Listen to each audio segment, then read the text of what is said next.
lecture is based on work that I did, Jan English-Lueck, with my collaborator, Miriam Lueck-Avery, in a project that we did with the Google Food Labs, the Institute for the Future, and San Jose State, in a project we called Farms to Firms to Families. The article you're reading is Corporate Care Reimagined. After several years of fieldwork, we introduced a phrase, corporate care, that consists of workplace and worker-generated practices that attend to the needs of the whole worker, fostering a healthy body, an agile mind, and a supportive community. In the 19th and 20th centuries, such practices focused on benefits, a shorter work week, safer workplace, and access to insurance. In Silicon Valley, such practices have broadened to include campus-based fitness and wellness centers.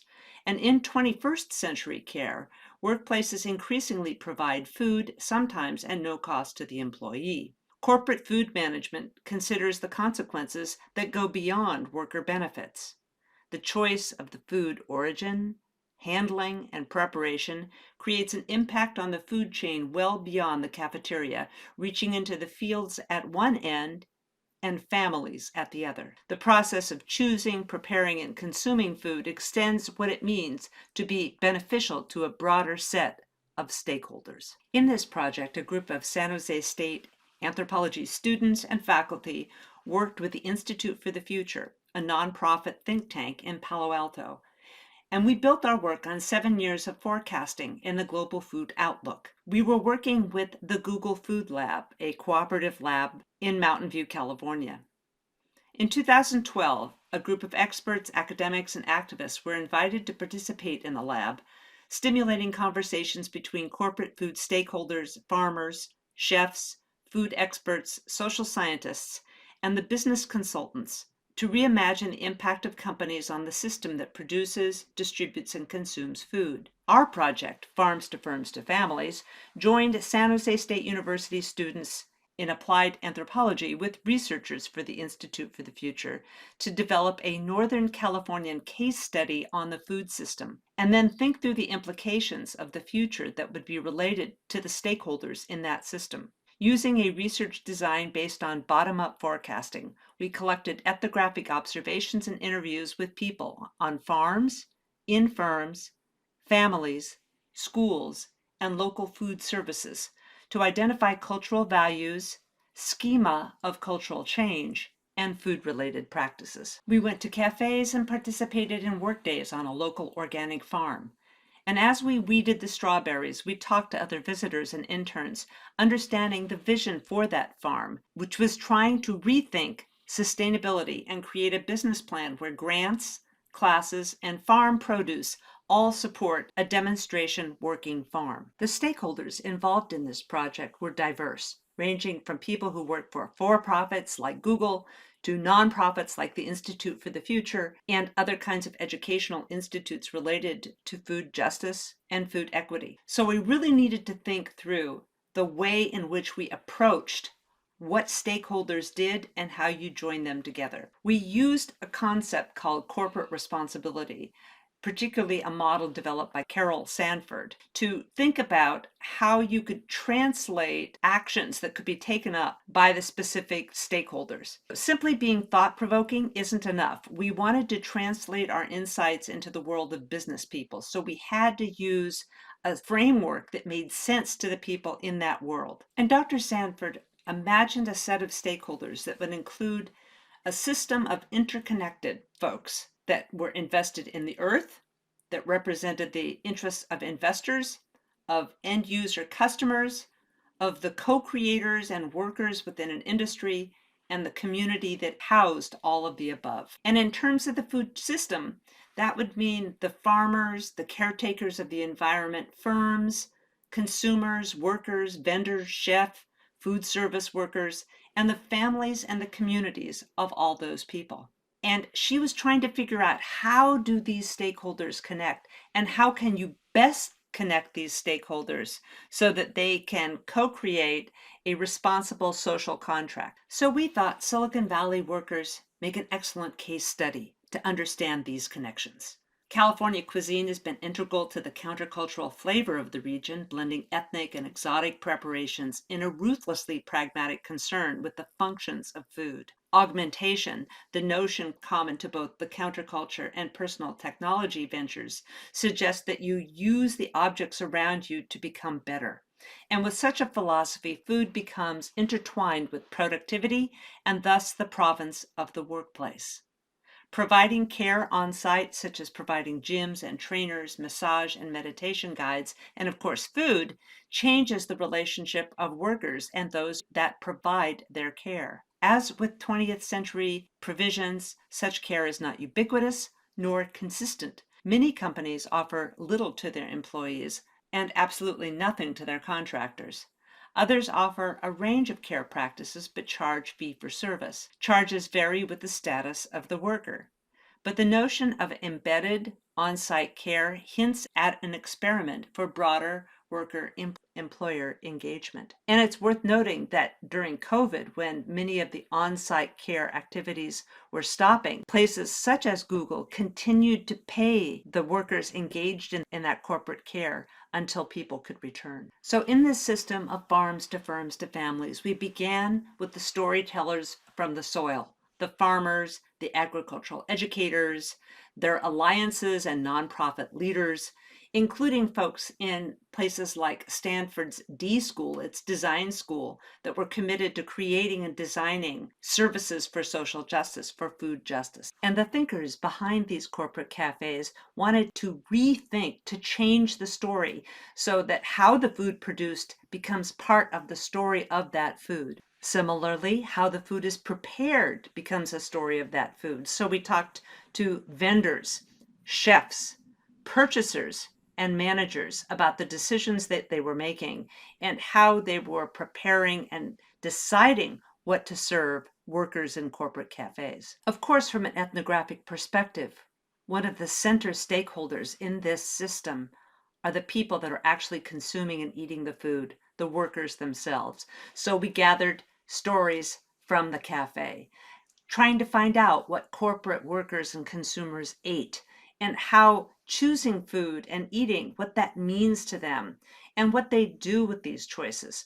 Once you've learned how to eat in a certain way, how do those choices get transferred to the parts of your life where you're at home and in your community? Naturally, we also had to gather stories from the hearth, stories from people's families and from their community, so we could understand the question how choosing and eating healthy food at a firm ripples through the lives of the workers' social networks. And so we talked to people who were workers in their roles as family members, as husbands, wives, fathers, mothers, siblings, and the parents of school-aged children. And central to the motivation of each of those stakeholders is the notion of care. And the care that we give to people is very complex. And if you think back to the model that was proposed by Carol Sanford, you want to think of care that's being extended to the individual worker, the individual worker's families, but also the care that's being extended to the people who are actually preparing and making those meals, the people who are growing their food, and to the soil itself. So once you start thinking about it that way, you're going to ask, where does the food come from? What obligations of care apply to the land that produces the food and the people who farm it? And as companies reinvent responsible corporate care through food, they have to reconsider how each purchase and presentation influences producers, purchasers, policymakers, food preparation teams, as well as the consumers and their communities. Because food is enmeshed in a social world of farmers, suppliers, cooks, waiters, friends, family, each exerting an act of trust with each bite. Logically then, if every meal is an implicit lesson in taste, health, creativity, how is that lesson being extended into the families and friends of the worker who's eating that food? Do the obligations of corporate care extend to that set of stakeholders? And if so, how? Such questions really redefine the concept of corporate care, and they explain why there is such effort being put into farming education and to reconnecting with food in the schools and into bringing clearly healthy food into the classroom. And one of our stakeholders was Chef Ann Cooper, who was a powerful figure in the movement to reinvent school kitchens. And culturally, what this meant is we had to understand a very difficult cultural question. What is good food?